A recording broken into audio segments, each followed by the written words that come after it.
Good morning. आज ये जो 2019 का वीडियो सब्जेक्टिव का वीडियो नंबर 2 है ना, जिसमें क्वेश्चन जो है 15 तक बता दिया गया था पहला वीडियो में सब्जेक्टिव का, है ना, जो वीडियो 3 में होगा और वीडियो ये 4 में लगभग जाएगा। तो वीडियो 4 जो है 16 से शुरू होगा।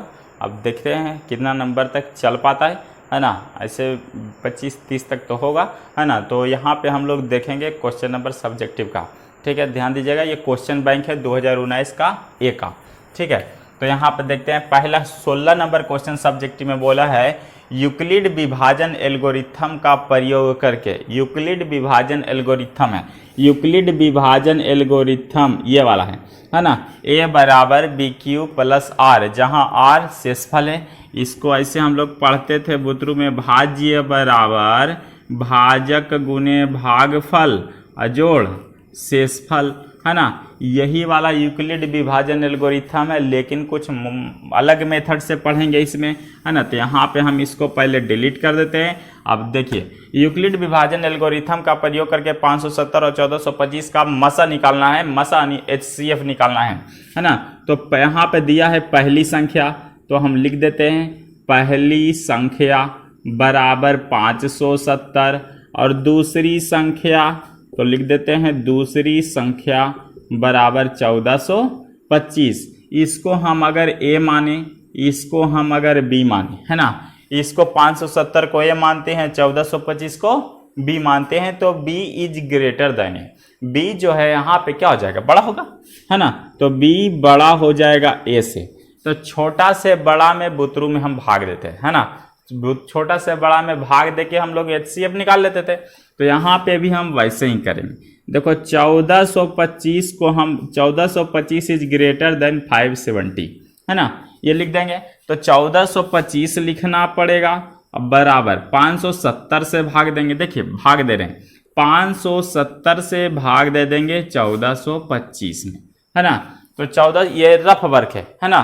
तो 570 से भाग देंगे 1425 में, है ना। तो 570 से तो देखिए 7 दूना 2 से, है ना, 7 दूना 14 का 4 बाकी 1 और 5 दूना 10 1 11, यहाँ पे 0 घटा देंगे, है ना। तो यहाँ से 5 बचेगा, यहाँ से बचेगा 12 में से 4 गया 8 बचेगा, और 11 में से यहाँ 12 हो गया था, है ना। तो यहाँ पे बचेगा 13, 13 में से 11 गया, 13 में से 11 गया 2। अब इससे भाग देंगे 570 में, है ना। तो यहाँ से पहले लिख देते हैं, इसको हम लिखेंगे 1425 को क्या लिखेंगे 570 गुना 2 जोड़ 285, यानी भाज्य गुना भागफल जोड़ शेषफल, है ना। तो ये 570 गुना 2 और जोड़ 285 इतना आया, है ना। उसके बाद देखिए इतना से इतना को हम लिख दिए, अब बचा इतना, है ना। अब 570, अब तो यहाँ पे क्या आएगा 570 बराबर भागा किससे दे रहे हैं 285 से, है ना। तो 285 तो कितना हो जाएगा, 2 बार में कितना 570 हो जाएगा ना, है ना। तो कट जाएगा 28 दूना 56 5 दूना 10 70 होगा, है ना। तो यहाँ पे 0 आ जाता है। तो हम लोग बुतरू में समझते थे कि ये वाला क्या होता है HCF यानी मसा होता है ना। तो इतना कर दे तो हम लिख दे 285 गुना 2 लिख दिए, अब प्लस 0 जब शेषफल 0 आ गया, ये क्या हो गया शेषफल। जब शेषफल 0 यानी क्रिया खत्म, है ना। ये रफ का वर्ग था, इसको आप साइड में कर लेना, है ना। तो ये हो गया। तो यहाँ पे जो 285 होता था वो हमारा क्या होता HCF, है ना। ऐसे दिए थे ना भागा 1425 से, है ना, 570 से भागा देना तो 2 बार में लगेगा कुछ आया था, है ना। उसके बाद यहाँ पे आया था 285 भागा देना 570 में, 2 बार में 570 पूरा कट जाएगा, यानी ये वाला क्या होता था HCF। तो यहाँ पे कौन वाला है 285 ना, तो इसको बोलेंगे HCF लिख देंगे।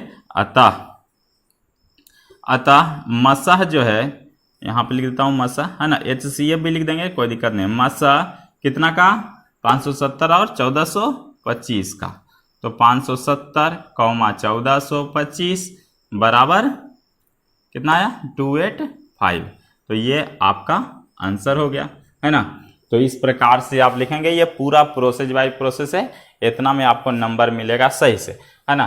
अगर कुछ कट बीट किए तो नंबर भी कट बीट हो जाएगा, है ना। तो उसके बाद 16 से 17 नंबर देखते हैं, है ना। तो 17 नंबर क्वेश्चन में यहां देखते हैं, बोला उस गोले का वक्र पृष्ठ, गोला माने जो पूरा अंदर से भरा हुआ है, गोला किसको बोलते हैं, जो पूरा अंदर से भरा हुआ है। कहने का मतलब देखिए, ये लोहा का बॉल देखें, गोला फेंक जो होता है उसमें अंदर से हम पूरा भारी रहता है, पूरा भरा हुआ रहता है, उसको बोलते हैं गोला। अंदर खाली है तो गोला नहीं है ना, उसको बोलते हैं जो अंदर से खाली रहता है ना, उसको बोलते हैं इम्पटी गोला बोल सकते हैं, या फिर उसको बोलते हैं होलो स्फीयर, है ना। अब बाहर से खाली है ना, रिंग जैसा होता है तो उसको सर्किल बोलते हैं। तो ये वाला पूरा अंदर से भरा हुआ है ना, जिससे गोला फेंक होता है ना, गोला फेंक में बोलता है 17 पाउंड 16 पाउंड उठा के 20 फीट तक फेंक देना, है ना। तो ये वाला गोला पूरा भरा हुआ रहता है ना। बोला उस गोले का वक्र पृष्ठ निकालो। वक्र पृष्ठ माने total surface area, total surface area जिसको हम लोग शॉर्ट में टीएसए बोलते हैं, है ना। सरफेस एरिया इसको बोलते हैं वक्र पृष्ठ का क्षेत्रफल। टोटल सतह का क्षेत्रफल निकालो जिसका व्यास दिया है 14 सेंटीमीटर। तो ये हम यहाँ पे सेंटर मानते हैं, तो ये वाला क्या हो जाएगा, ये पूरा व्यास हो जाएगा, ये पूरा व्यास बोलते हैं इसको। तो ये पूरा व्यास का तो हम लोग जो दिया हुआ पहले लिख देता हूँ, यहाँ पे दिया हुआ है कि व्यास बराबर 14 सेंटीमीटर, है ना। और निकालना है गोले का पृष्ठ क्षेत्रफल या पृष्ठ सतह का क्षेत्रफल, है ना। क्या और अच्छा है, तो भाट बराबर भाट, है ना। तो यहाँ पे हम जो दिया है यहाँ पे इसका यूज करेंगे हम ना। पहले त्रिज्या निकालो, तो त्रिज्या का फॉर्मूला होता है व्यास का आधा, व्यास का आधा इसी को बोलते हैं ना d/2। अब d कितना है 14/2, 14/2 यानी 7 सेंटीमीटर। इतना तक में तो कोई दिक्कत नहीं है। त्रिज्या बराबर होता है व्यास बटा आधा, व्यास दिया 14, 14/2 यानी 7 सेंटीमीटर। क्या हो जाएगा, है ना, गोला का त्रिज्या हो गया। जब गोला का त्रिज्या 7 सेंटीमीटर, तो बोला है गोला का पृष्ठीय क्षेत्रफल निकालिए। तो देखिए गोला का पृष्ठीय क्षेत्रफल, इसका फॉर्मूला होता है गोला का पृष्ठीय क्षेत्रफल। गोला का पृष्ठीय क्षेत्रफल देखो 4 है, ऐसे 4 है ना। ऐसे सर्किल में होता है पाई आर स्क्वायर। तो गोला का पृष्ठीय क्षेत्रफल बोले या गोला का संपूर्ण पृष्ठ का क्षेत्रफल बोले, गोला का पृष्ठीय क्षेत्रफल या संपूर्ण पृष्ठ का क्षेत्रफल दोनों एक ही होता है ना। संपूर्ण पृष्ठ में यही वाला सरफेस आएगा और वक्र पृष्ठ में भी यही वाला सरफेस आएगा। तो यहाँ पे 4 पाई आर स्क्वायर गोला का संपूर्ण पृष्ठ का क्षेत्रफल है और गोला का पृष्ठीय क्षेत्रफल सब एक ही है ना। तो यहाँ पे देंगे 4, पाई का मान क्लास से बुतरू से जानते हैं r, है ना, 22/7। और r देखिए अभी कितना लाए 7, r 7 लाए, स्क्वायर है तो कई बार 2 बार गुना होगा। 7 से 7 कटा, 22 88 गुने 7, 8 7 56 का 6, बाकी 5, 8 7 56 5 कितना होगा 56 5 61 सेंटीमीटर स्क्वायर। अगर सेंटीमीटर में है तो सेंटीमीटर स्क्वायर आएगा। तो क्या हो जाएगा गोला का पृष्ठीय क्षेत्रफल। समझ में आया, है ना। तो यहाँ पे लिख देना आंसर, ठीक है। उसके बाद आएंगे अब अगला क्वेश्चन में। अगला क्वेश्चन बोला है 17 के बाद 18 में बोला है निम्न का मान ज्ञात करें, है ना। बोला निम्न का मान ज्ञात करें। तो निम्न का मान में देखिए ये त्रिकोणमिति का है ना, ये त्रिकोणमिति का है। तो इसमें सब का मान दिया हुआ नहीं है, किसी का मान दिया नहीं है, सबको याद रखना टेबल से, ठीक है। तो अब जिसका मान इसमें दिया हुआ है ना, पहले हम सामने डिस्प्ले कर देते हैं, है ना। उसके बाद यहाँ पे भर देंगे। देखो साइन 30 है तो यहाँ पे लिख देता हूँ साइन 30 बराबर 1/2। कॉस 45 का जरूरत पड़ेगा, लिख देते हैं कॉस 45 का मान 1/2। tan 60 का मान कितना होता है √3। और यहाँ पे साइन 30 का पड़ेगा तो साइन 30 कहाँ लिखा हुआ है, कॉस 60 का पड़ेगा, कॉस 60 साइन 30 एक होता है। कॉस 60 का मान दो या साइन 30 का मान 1/2। tan 45 का मान कितना होता है, tan 45 1, है ना। तो यहाँ पे हम लोग 1 इतना मान हम लिख दिए, इतना का हमको जरूरत पड़ेगा, ठीक है। साइन 30 1/2, कॉस 45 1/2, tan 60 √3, कॉस 60 1/√2 और tan 45 का 1, है ना। तो इतना का मान होता है। तो यहाँ पे जो क्वेश्चन दिया इसको हम सॉल्यूशन लिखेंगे या हल लिखेंगे, और जो क्वेश्चन दिया पहले हम क्वेश्चन को उतार देंगे, ठीक है।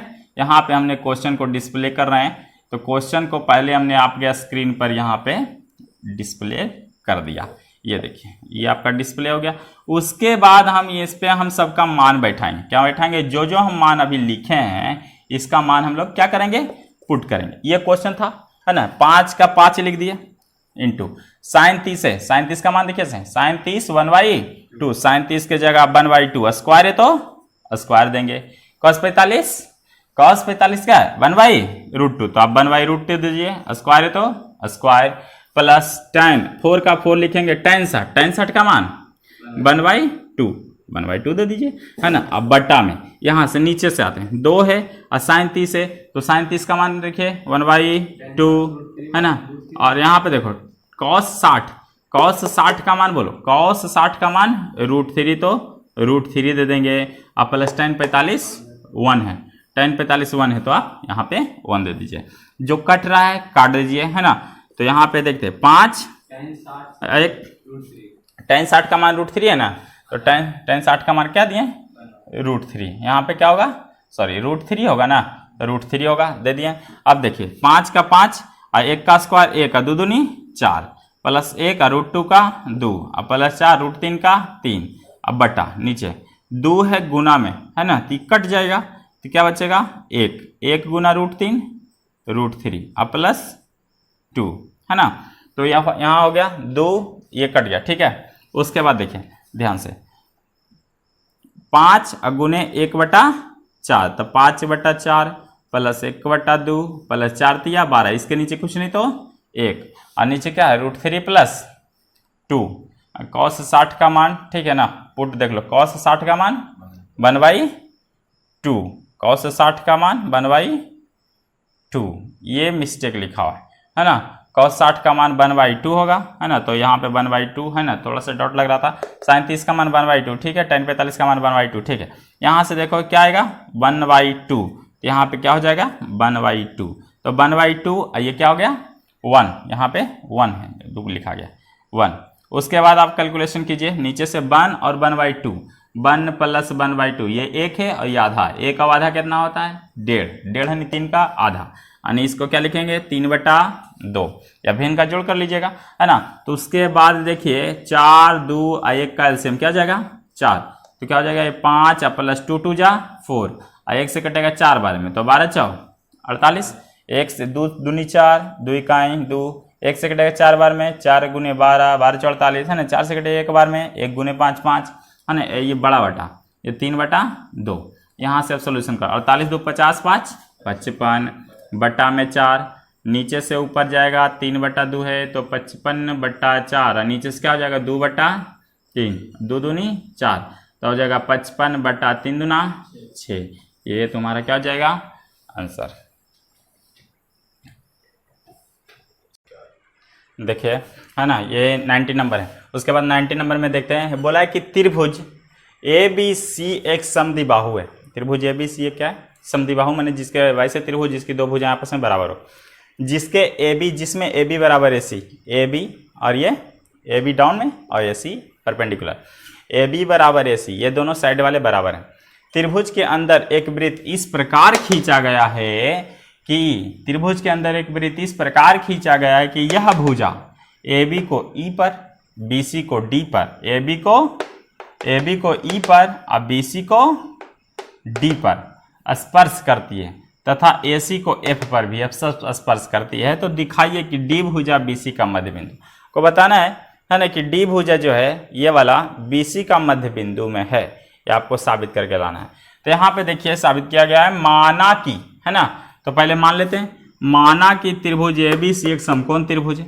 ABC क्या है समकोण त्रिभुज है जिसमें कोणीय बराबर 90 डिग्री, ये वाला क्या है ये 90 डिग्री, है ना।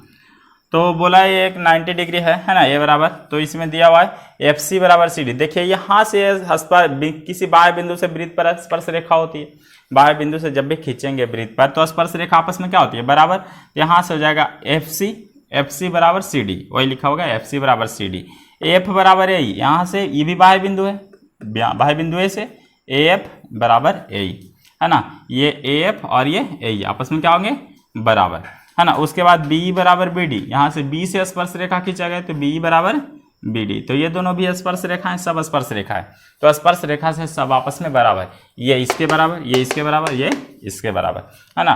तो ये बिंदु स्पर्श रेखा से खींची गई है, इसलिए अब AC plus AB plus BC यानी तीनों भुजक जोड़ रहे हैं, AC plus AB plus BC। तो यहाँ से देखिए AC को हम लिखेंगे AF, AC को देखिए यहाँ से AC को लिखेंगे AF plus FC, AF plus FC है ना। तो यहाँ पे FC क्या होगा FC। उसके बाद देखिए, उसके बाद AB को लिखेंगे AE plus EB, AE plus EB, और CD को लिखेंगे BD प्लस CD, तो BD प्लस CD, ये हमने लिख दिया। उसके बाद देखिए AF है ना, यहाँ पे AF को लिखा, देखिए AF बराबर CD, स्पर्श रेखा से, स्पर्श रेखा बराबर AF बराबर CD, तो AF के बदले हमने CD लिख दिया। FC है ना, यहाँ से देखते हैं FC को, F यहाँ है और C यहाँ है, FC है ना, FC बराबर CD, तो FC बराबर भी हमने CD लिख दिया है ना।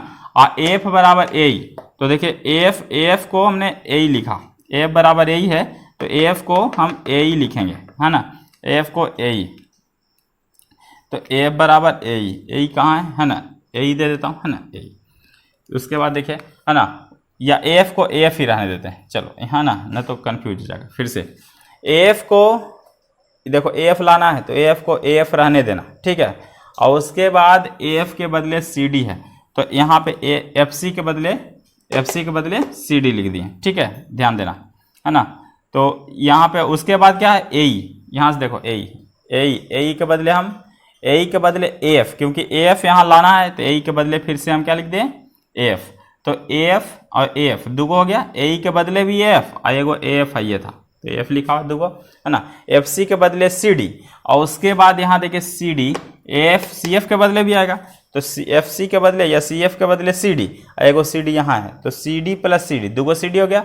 उसके बाद बचा यहाँ से EB, और EB के बदले BD, EB के बदले BD, एगो BD यहाँ है, तो दुगो BD दुगो AF और दुगो CD, तो दो कॉमन ले लिए, तो CD plus FF plus BD। तो यहाँ से देखिए दुगो CD बराबर दुगो AF बराबर दुगो BD, सब आपस में तो बराबर ही आ रहा है, तो 2BD है ना। तो यहाँ से ले लेंगे, अगर 2BD लिया जाए है ना, तो BC बराबर, BC का हाफ हो जाए क्योंकि बराबर ही आ रहा है ना, तो BC बराबर लिखेंगे 2BD है ना, या फिर BD is the half of the BC, BD जो है आधा है BC का है ना। तो जब ये एक दूसरे का दुगना और आधा हो जाता है, जब एक दूसरे का दुगना और आधा, तो BC is half of BC is twice of BD, BD जो है BD का दुगना BC है, BD का दुगना BC है, इसका मतलब क्या होगा मध्य बिंदु होगा है ना, इसलिए लिखा गया था D BC का मध्य बिंदु है। उसके बाद देखते हैं है ना 20 नंबर क्वेश्चन में, तो 20 नंबर क्वेश्चन में बोला एक वृत्त के चतुर्थांश का क्षेत्रफल ज्ञात करो। एक वृत्त है, वृत्त का चतुर्थांश बोला है, मैंने 1/4 पार्ट बोला है, ये देखिए दिख रहा है ना, ये वृत्त है और ये वृत्त का ये सेंटर से गुजरा है, तो ये O है ना। तो इसका 1 पार्ट, 2 पार्ट, ये 3 पार्ट, 4 पार्ट, इसके एक पार्ट को बोलेंगे चतुर्थांश है ना। इसका ये वाला पार्ट जो 90 डिग्री बना रहा है इसको चतुर्थांश बोलिए, ये देखिए हमने कलर कर दिया, इसको चतुर्थांश बोलते हैं। बोला इसी के एगो का निकालना है, एक वृत्त के चतुर्थांश का क्षेत्रफल ज्ञात करें यदि इसकी परिधि 44 है ना। तो दिया है परिधि, क्या दिया हुआ है, लिख देंगे परिधि, वृत्त की परिधि बराबर दिया है 44 सेंटीमीटर। अब परिधि होता है 2πr बराबर 44 सेंटीमीटर, तो 2 पाई के जगह 22/7, और आर हमको मालूम नहीं, तो 44 22 दूना 44 इधर 44 इधर कट गया एक बार में, तो आर भागा में 7 उधर जाके गुना में 7, तो आर बराबर कितना सेंटीमीटर आ गया। ये अभी त्रिज्या निकला है, और क्या बोला है चतुर्थांश का क्षेत्रफल निकालना है, त्रिज्या निकला है। और चतुर्थांश का मतलब होता है चतुर्थांश का क्षेत्रफल, तो वृत्त का क्षेत्रफल का 1/4, 1/4 गुने वृत्त के क्षेत्रफल में 1/4 से गुना कर देंगे, तो इसका एक चतुर्थांश 4 भाग है ना, बराबर है ना, तो 1/4 से गुना कर देंगे, होगा निकल जाएगा। तो 1/4, अब वृत्त का क्षेत्रफल होता है πr², तो 1/4 पाई के जगह 22/7 दे दो, और आर के जगह 7, स्क्वायर है तो 2 बार, एगो 7 से 7 कटेगा है ना, तो 22×7 54 से, या फिर और कटेगा 2 दूना 4, 11 दूना 22, 11×7 77, अब बट्टा 2 क्षेत्रफल है तो सेंटीमीटर स्क्वायर। तो ये आपका क्या हो गया आंसर हो गया, ठीक है। उसके बाद आते हैं 21 पे है ना। तो 21 नंबर में देखिए, 21 नंबर में बोला है क्या, ध्यान दीजिएगा है ना। तो ये आपका हल है, यहाँ पे लिख देना हल या सॉल्यूशन। बोला है 2 पासों को एक बार फेंका जाता है, बोला 2 पासों को एक बार फेंका जाता है, यानी 2 पासों को एक बार फेंका जाए या एक पासे को 2 बार फेंका है ना। जैसे व्यापारी में होता है 2 पासों को एक बार फेंका जाता है तो दोनों पर समान अंक आने की प्रायिकता निकालना। 2 पासों को एक बार फेंका जाता है तो एक पासा को फेंकेंगे तो 6 घटना, है ना। तो नंबर ऑफ सैंपल स्पेस लिख देता हूँ, नंबर ऑफ सैंपल स्पेस। एक पासा को फेंकेंगे तो 6 का पावर 1 घटना, है ना। तो 2 पासा को फेंकेंगे तो 6 का पावर 2 घटना, यानी 36 घटना हो जाएगा, है ना। टोटल ऐसे करिएगा 1 1, है ना। 1 भी आ सकता है, 1 भी आ सकता है, 1 भी, 2 भी, 1 भी, 3 भी, 1 भी, 4 भी, है ना। 1 तो दूसरा पे 5, पहला पे 1 तो दूसरा पर 6, ऐसे करेंगे तो दूसरा पे 1, है ना। पहला पे 2 तो दूसरा पे 1, दूसरा पे 2 2 आएगा, 2 3 आएगा, 2 4 आएगा, 2 5 आएगा, आएगा कि नहीं आएगा, है ना। और ये 2 6 भी आएगा, 3 1 आएगा, है ना। 3 2 आ सकता है, पहला पे 3 तो दूसरा पे 3 आ सकता है, 3 4 आ सकता है, 3 5 आ सकता है, और ये 3 6 आ सकता है, 4 1 आ सकता है, 4 2 आ सकता है, 4 3 भी आ सकता है, 4 4 भी आ सकता है, 4 5 भी आ सकता है, और 4 6 भी आ सकता है ना। 5 वाला भी आएगा, 5 1, 5 2 आएगा, 5 3 आएगा, 5 4 आ सकता है, 5 5 आ सकता है, और 5 6 आ सकता है, 6 6 भी आ सकता है, 6 5 भी आ सकता है, 6 4 भी आ सकता है, 6 3 भी आ सकते हैं, 6 2 भी आ सकते हैं, और 6 1 भी आ सकता है। काउंट कर लो, ये टोटल 36 घटना, 1 2 3 4 5 6 ऐसे, 1 2 3 4 5 6 ऐसे, 6 गुना 6 कितना हो जाएगा 36।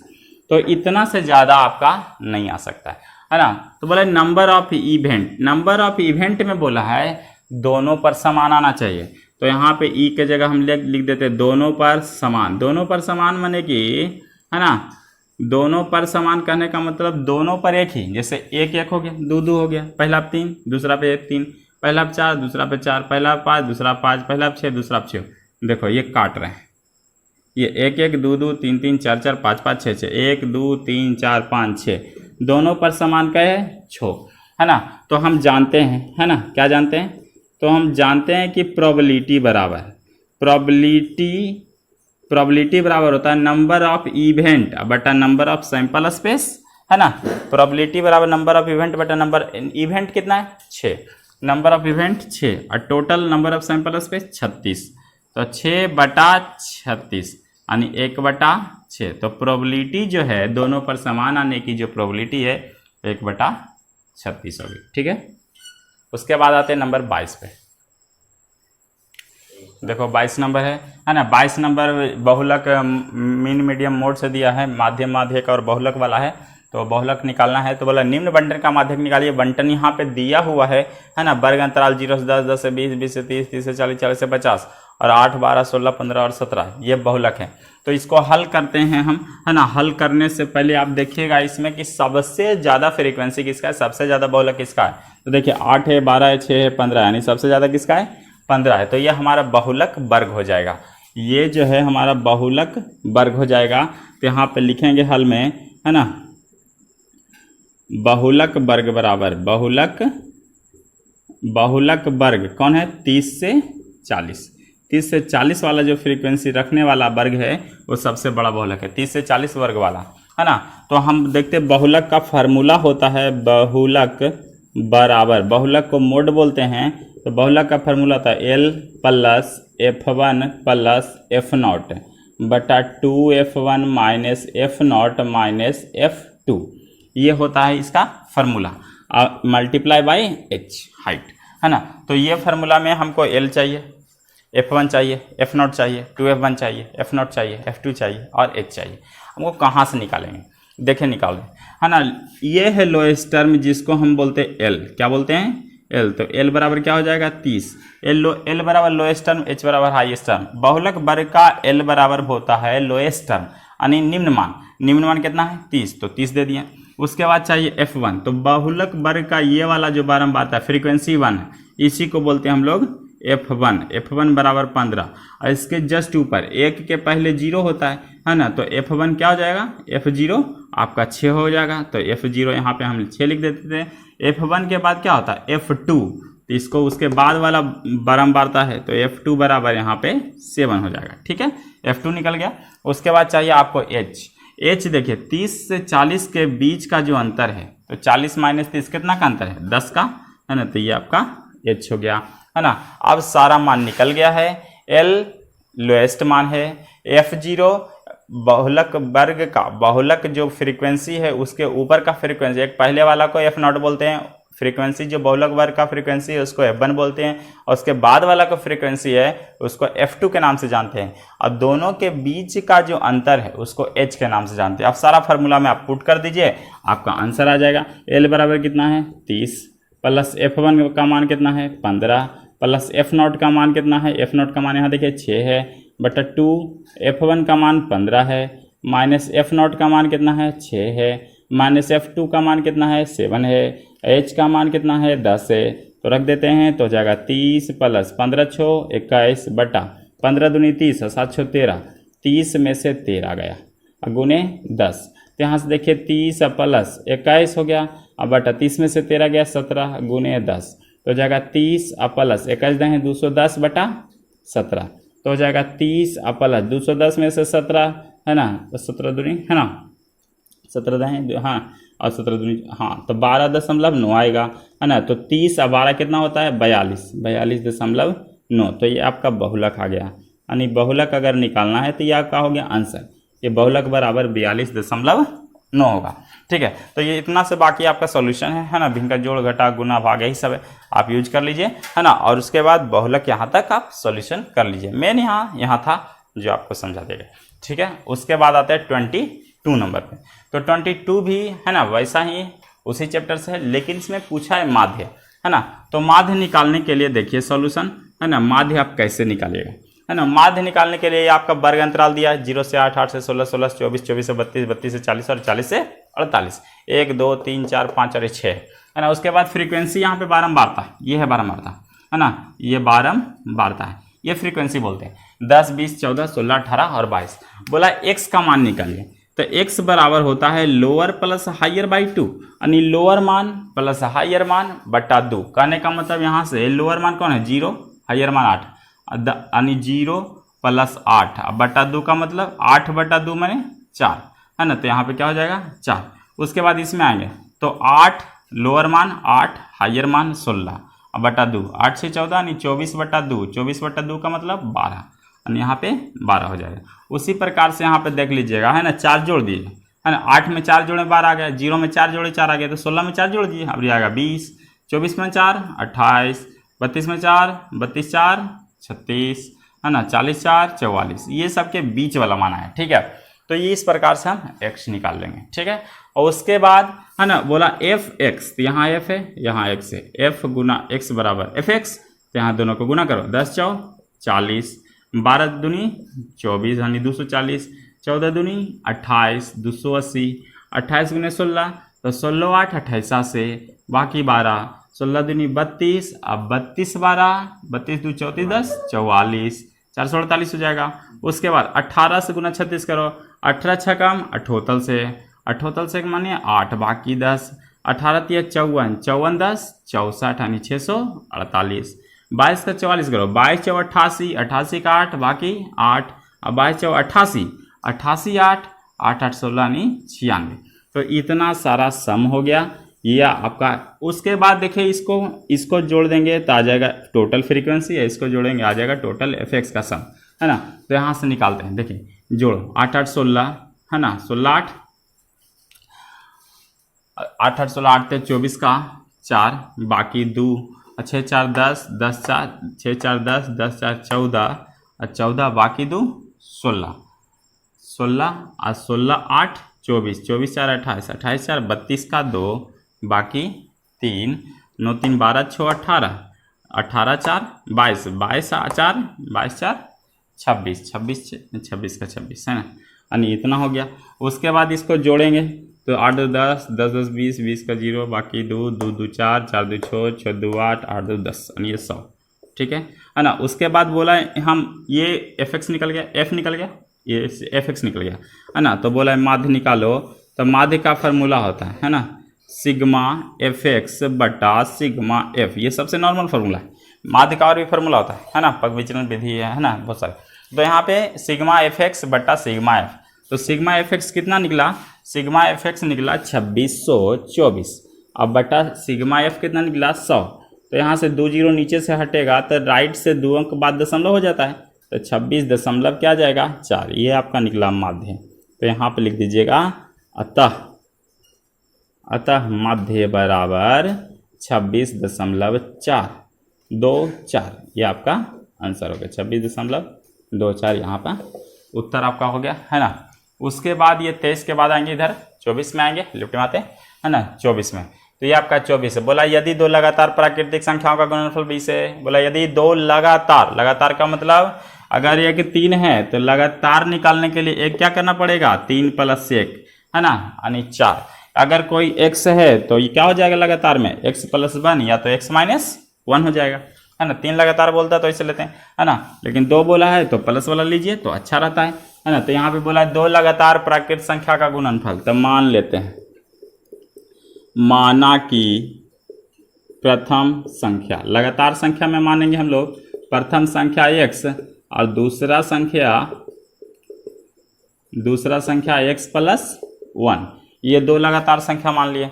बोला है दोनों का गुणनफल, क्या बोला है प्राकृतिक संख्याओं का गुणनफल, यानी अकॉर्डिंग टू क्वेश्चन बोला है गुणनफल पहला संख्या का गुना दूसरा संख्या से, गुणनफल जो है 20 है, तो उन संख्याओं को ज्ञात करें। तो x गुने x x² और प्लस x गुने 1 x बराबर 20। तो देखो x² प्लस x है ना प्लस 20, इधर आके -20 बराबर 0। इसके आगे कुछ नहीं, तो इसको आप गुना करो, तोड़ने जा रहे हैं।